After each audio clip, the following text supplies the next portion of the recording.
বন্ধুরা কেমন আছেন? আজকে আমি এঁচোড় দিয়ে রাঙালু দিয়ে করব। এঁচোড়টা সেদ্ধ করা আছে নুন দিয়ে, এবার তেলে ভাজবো। আর এইটা একটা মশলা করবো, এই যে তিল, কাঁচা লঙ্কা আর এই রসুন।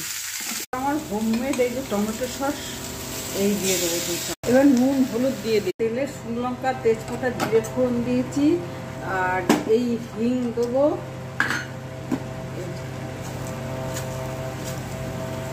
আর এই রসুন, লঙ্কা আর তিল বাটাটা দেবো।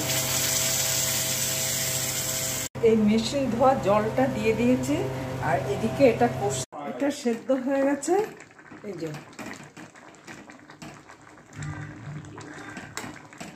এবার এই তিল, রসুন আর লঙ্কা কষেছিলাম তেলে বেটে, সেইটা দিয়ে এঁচোড় রাঙালু দিয়ে তিল, রসুন আর লঙ্কা বাটা লাস্টে ফোড়ন দিয়ে তরকারি হয়ে গেছে।